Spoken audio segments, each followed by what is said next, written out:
Hey there, I am Dr. Gerry Crete, and I am a marriage and family therapist, and you're listening to Be with the Word. And this is our show where I'm going to go through the Sunday readings, but especially tackle a theme. And today's theme is surviving the holiday blues. This is the third Sunday of Advent coming up, and I know as we get closer to Christmas and New Year's, many of us experience some symptoms of feeling down, maybe even depression, or we're affected by the season. And especially, we've got this added dimension of COVID. So, I'm here to give you some very, very tangible and hopefully helpful tips to kind of help you through this season. I have two things that I'm going to encourage people to do less of, and I've got 5 things that I'm going to encourage people to do more of. And I really do believe that if you follow these tips or these suggestions, that you'll have a much more peaceful, much more enjoyable, and even spiritual holiday season. I was especially inspired by Saint Thérèse of Lisieux, actually.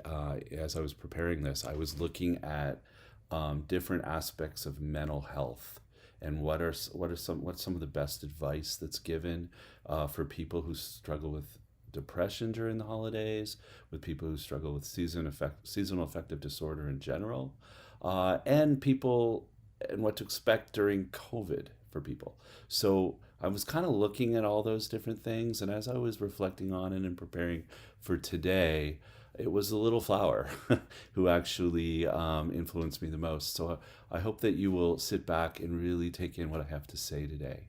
If you would like to hear the readings read to you, please go over to my sister podcast, Hear the Word. I will actually just in a meditative way read through these Sunday readings, and then I'm going to give you a guided meditation. We're going to do a very good kind of breathing exercise and a whole exercise designed to help you de-stress for the holidays. So hopefully you'll check out that as well.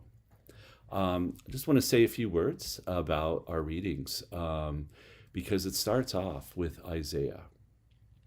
And the part that really spoke to me was God saying that he would heal the brokenhearted. You know, he mentions liberty to captives and release of prisoners. And so that's what really spoke to me about the brokenhearted, right? Because most of us, even if we're having a lot of good things happen over the holidays have a way of bringing up the brokenhearted or the wounded places in our hearts. So even though we have high points, we sometimes have low points. And some of us in general are going to have a harder holiday. There's much more loneliness. You know, if you're celebrating the holidays alone, or if you're not able to meet with people or meet as often because of COVID restrictions and concerns, this may be a really difficult holiday season. But our readings today speak to healing the brokenhearted and then God being the joy of our soul. So I'm going to try to get a little bit at that, as how can God become the joy of our soul even in a 2020 Christmas? All right. The Psalm says our soul rejoices, right? And God has done great things, right? And then in Thessalonians, we have, again, St. Paul says we should rejoice always and pray without ceasing, which is such an interesting phrase. I'm going to mention and hear the word, talk about that a little bit, because that has influenced some spiritual greats as well. So what St. Paul does say, though, is that God is the God of peace, and he makes you holy. It's kind of interesting. It's not about us simply working toward that. It is that he makes us holy. Obviously, we have to be receptive, but he makes us holy in spirit, soul, and body. He mentions those 3 things. I think that's interesting and powerful. And so that's why our meditations and our approach at Souls and Hearts is really to get at all that, spirit, soul, and body. Or even you might say mind, heart, and soul. but all the dimensions of the person. We're not leaving out the spiritual, and we're not leaving out the body, the physical body as well. And of course, the mind. And then, of course, we have the gospel, and it's from John, and it's about John the Baptist, and it's about him testifying to the light and making straight the way of the Lord. And this is what we're doing during Advent, is we're making a path for the Lord. We're getting ready, we're preparing for his coming in a unique and special and significant and meaningful way in our hearts this season, beginning with Christmas. All right. So what I'd like you to go over is first of all, the two things to do less of. All right, the two main things to do less of this Advent season. And the first one I'm going to say is to avoid getting caught up in the holiday commercialism. I know you've probably heard that a lot, but we do have a tendency to focus on spending and buying. And I'm really going to encourage everyone to think about instead what it would mean to focus on loving, right? Really focus on loving, doing less and loving more. And let that be the kind of guiding spirit for the holidays. In other words, I'm not going to try to fill my plate with too many things. I'm going to choose to love the small things and really enjoy the my experiences. And here I was inspired by something St. Thérèse said that I'm just going to read. I'm going to read a few of her quotes because they're just beautiful. She says, "Our Lord poured in the light of truth, which shines far brighter than the shadowy light of earthly pleasures. I would not exchange 10 minutes spent upon my act of charity for 1,000 years of such worldly delights." Right? So to me, that inspires me to want to do acts of charity, loving behaviors. It could be a gift, but it might be reaching out and talking with someone, doing something, an act of kindness, and that those things shine brightly, and those can be our focus. And so instead of trying to do too much, we want to love more. The second big less is having less big expectations. So it's related to the first. Dedicate the holidays to the small things, little moments, and even trying to appreciate little moments as well, noticing them. Because Thérèse says, remember that nothing is small in the eyes of God. Do all that you do with love. So here where I'm suggesting not overspending, maybe choosing smaller, more meaningful gifts, and choosing gifts of love and kindness. And the big one here is being present as a gift for yourself and for others. So those are the two biggies that we want to try to do less of, right? I would say we need to enter into the liturgical season, right? I think what can happen is we put so much on a certain day. Maybe that's Christmas Day. Maybe that's New Year's. We make it so much about that one day, and that day can be precious and important. But how about going with the church here and recognizing there's a season? We have all these weeks leading up to Christmas to prepare for it, and then we have the 12 days of Christmas. We have a season of Christmas, right? So the day is not the end; it's the beginning. And another suggestion I'll have here is, let's make this entire season a pilgrimage, an internal pilgrimage of renewal. So we're entering into this time. I know we're leading up to the third Sunday of Advent, so we're already right into it, but it's not too late. It's not too late to make this a spiritual renewal time. All right. So with that in mind, I would say maybe having a seasonal plan if you don't already. In other words, looking at the next, what we've got now, a couple of weeks, like let's say the next 4 weeks, and saying, well, what's going to be my plan, my overall plan for this season? What am I going to try to do here? Maybe my plan is going to include adding more prayer, maybe a little bit more exercise, maybe more time with loved ones, And if I can't do that in person, I'm going to purposefully plan to have Zoom meetings, or I'm going to purposely make some calls, or I'm going to reach out to people in a way, maybe that I might not otherwise do. And then every day having a bite-sized goal, right? Especially if you're off work, or if you're working, sometimes you really want bite-sized little goals. But if you do have some time off over the holiday, and you're, rather than filling it up with too many tasks, think about having one or two little goals. And if you can accomplish those, you're okay for the day. And having those planned out in advance. And maybe even the night before, or the day before, thinking, okay, what are my goals for tomorrow? Okay, 2 small things. The next day, I do those 2 small things. Just preparing, thinking about it, maybe visualizing it, and have it be reasonable and realistic can really make a difference. You're more likely to do it when you plan, visualize, and so on. And then you have the sense of accomplishment afterward. Okay.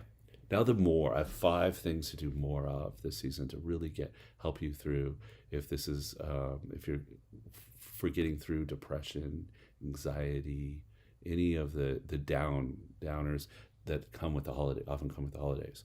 Okay, so like I was saying before, let this season be a time of restoration. Think of it that way.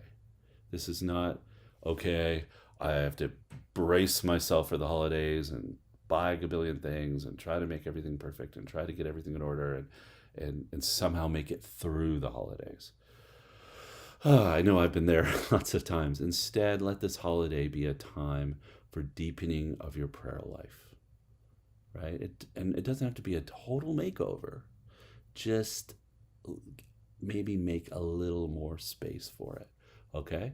And so really encourage you to make a choice to bring both your pains, your feelings of, if you're feeling a little down, if you're feeling blues, depression, negative thoughts and stuff like that, old feelings, bad feelings are popping up, bring those as well as any joys and excitement with you into prayer. And so I would say, if you know already, that this is a good time to maybe do, maybe a morning and an evening prayer, if you don't already. If you can only do one of those, hey, that's okay. But at least a daily prayer of some kind where you bring and give those hardships. Maybe you've lost a loved one recently, or maybe you've lost a loved one a long time ago, and you feel that sadness every holiday season. Well, this is a time to bring that sadness to the Lord in prayer, and maybe do that every day.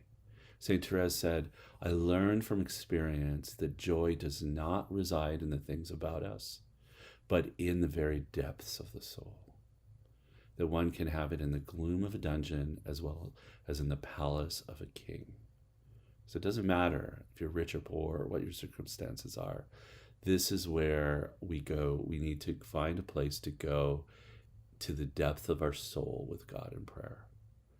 Okay, and that's one of the things we try to do on Hear the Word, is kind of encourage this approach, this union with God.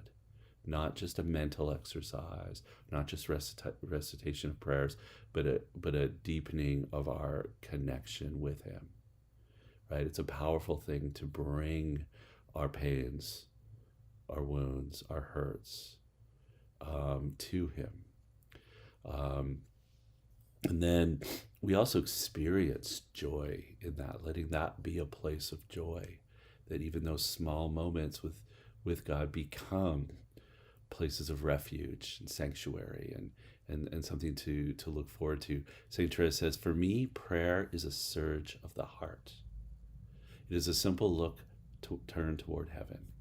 It is a cry of recognition and of love, embracing both trial and joy. Notice she doesn't just have rose-colored glasses, no pun intended there on the little flower, but she realistically looks at the negative. So we're not going to run away from her grief or her sadness or whatever might be difficult this season. We're not actually going to just try to bury it and get through the holidays. No, we're going to make a space for it in our prayer time. We're going to make a space for it with God. And I think when we do that, it allows us to then, as we exit that prayer space, maybe we've got a little prayer closet or a little room we pray in, or we walk outside and pray or something. But when we leave that little spot and we come back into the world, we can feel that burden lifted. And when we come into the world and we know, hey, there is a lot we have to do, like whether it's making dinner, cleaning up, or buying a present, any of those kind of tasks that we might want to do, we're suddenly able to do them with a lighter spirit. Even our physical bodies can enter into it in a more mindful way, which takes us to the next more category, which is mindful experiencing. Okay, this is a biggie. And you've heard that term mindfulness before, probably. And it's just a handy term. So I mean it in the most general of ways. What I hear in mindfulness is to stay focused in the present moment, but allow yourself to slow right down and notice, right? So in other words, I'm not rushing through my day. I'm not going to rush through every experience. I'm going to actually savor it. And it's funny, St. Thérèse says this. She says, if I did not simply live from one moment to another, it would be impossible for me to be patient. But I only look at the present. I forget the past, and I take good care not to forestall the future. Wow. She's talking about mindfulness, really. It's not to say there isn't a place to grieve the past or to plan for the future. And there could be spaces for that. I encourage grieving and all that to happen in that prayer space, or might happen in specific kinds of conversations with people that are there to care for you. If you can have them, that would be great. But once we get out of that space and we're into our regular life, we want to be in the present. Slow down, and then therefore it opens us up to have more moderation in our choices, whether that's eating or drinking, or maybe even playing video games, or time on the internet, or reading the news, which is another big one. All these things, they can be fine. Most of them can be fine for us, but not if we're binging and we're using them to numb, escape, and just avoid our experiences. And especially if they take us away from relationships and connections with others. All right. So really, we have to ask ourselves, especially something like the news. I know I've had this issue lately where I've been reading more news. Does it bring me peace? Or is it only serving to aggravate my mind and spirit? Yes, I need to stay informed, but let's contain that. Let's not let it be something I'm checking all the time. All right, and then I would say with the mindfulness also would be, and slowing down, is purposely go out. I'm going to suggest the mornings, because of course it gets darker earlier. I suggest going out and having a walk in the morning, if you can. First of all, you're getting sunlight. That's going to be good for you for vitamin D absorption, and that's helpful for depression. Going for a walk is helpful as well. It's just some exercise. Bilateral stimulation with your walking your legs is bilateral stimulation. It's just lightly touching on both the right and left sides of the brain. So to me, that helps just to soothe and to help you process things. Enjoy and savor nature, right? Again, planning the prayer time, really enjoying some things. I choose in advance. This is important, is a little bit of advanced planning. And that is saying, okay, what are the things that I really do enjoy? And what would be very nice? What's a good self-care thing for me this season? And to have that planned out a little bit. Hey, I'm really going to read. I've got a book picked out. This is going to be my holiday book. I'm going to read that, or two, or a series. And I'm going to read that every night during the holiday season as a little treat to me, right? It's a good, relaxing, kind of restful activity. Imagine yourself doing it in advance. It means you're more likely to set the time to actually do it. All right. Another next one for more prayer for others. I find this to be really helpful, especially if you're alone, or if you're spending a lot of time alone this holiday season. You're not alone because we are surrounded by the witness cloud of witnesses, by the saints, the community of saints, God Himself. But I would say pray for other people in very specific ways. Decide to dedicate perhaps specific prayers for certain people or causes or groups of people.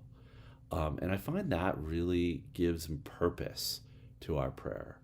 And I believe that prayer really genuinely does help those others. So we can be prayer warriors, if nothing else, right? And it's helpful. And sometimes it's good to write it down or put a picture out in your prayer space and say, this is who I'm specifically praying for this season. And it aligns well with St. Thérèse, who says, I implore you, cast your eyes upon a multitude of little souls. Choose from this world, I beg of you, a legion of little victims worthy of your love. Isn't that beautiful? Who are the legion of little victims that you want to pray for their souls this holiday season? What a beautiful calling. The next more is to love others. So this is about choosing to love others rather than do for them, which might be hard for some people because it's, sure, we can do things. I'm not saying never to do things all season, but really new view. Take a new view about it, that you're going to love them. Thérèse says, without love, deeds, even the most brilliant, count as nothing. So reach out to someone every day with a kind and loving spirit. Just whether that's a call or schedule a Zoom meeting so you can see them face to face or FaceTime or whatever you're using. But do it. Be purposeful about it. Even if you're an introvert, especially if you plan in advance, it will refresh the soul to just connect with somebody. I love it that Thérèse says, a word or a smile is often enough to put fresh life in a despondent soul. So it can go both ways. It can help us and can help someone else. And the last more I'm going to suggest is to receive comfort from God and His angels and saints.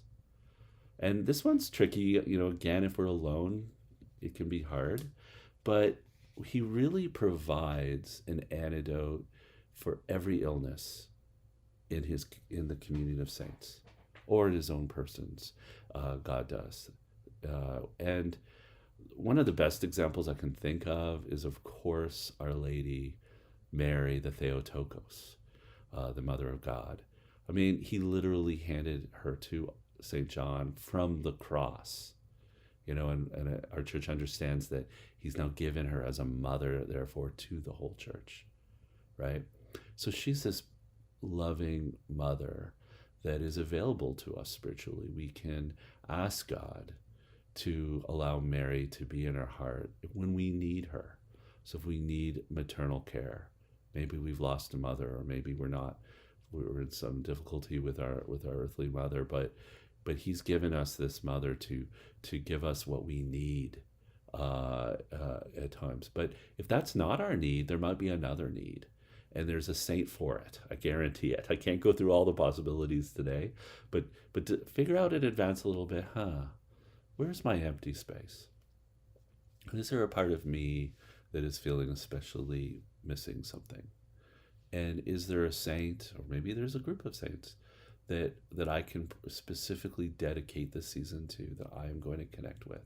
And if I can find an icon or some picture of that saint to help me connect with them, I will. And just maybe offer up this season to asking for their prayers. And St. Thérèse goes along with this. She says, in trial or difficulty, I have recourse to Mother Mary, whose glance alone is enough to dissipate every fear. Isn't that beautiful? I think it's very beautiful. All right. Well, this is probably a shorter Be With the Word this week, but I wanted to give you those tips. I'm going to write those up, and so that you can get them. I believe I'm going to be making them into a blog, so you can check out Souls on Heart's blog for that. You can also check out Hear the Word, as I mentioned before. You can also check out the Coronavirus Carpe Diem podcast with Dr. Peter that comes out weekly as well, filled with fantastic information. But check out soulsandhearts.com. And if you're not already, register with us so that you get our weekly updates. And also just subscribe, like, share, tell people about what we're doing at Souls and Hearts. We'd love to reach more and more people. And if this holiday season is very difficult for you, and if you're alone, or you're at all at a place where you're in great distress, and you don't know who to call, and you just need to talk to someone, I would encourage you to call SAMHSA, the Substance Abuse and Mental Health Administration. They have a toll-free, a free call. It's 1-800-662-HELP, and HELP is 4357. So 1-800-662-HELP, and HELP is 4357. So call that number if you need to. Share it with somebody if you know that they might need it as well, so that nobody is without someone this holiday season. So God bless you. Look forward to connecting with you next week and on Hear the Word as well. So until then, be still, believe, be loved.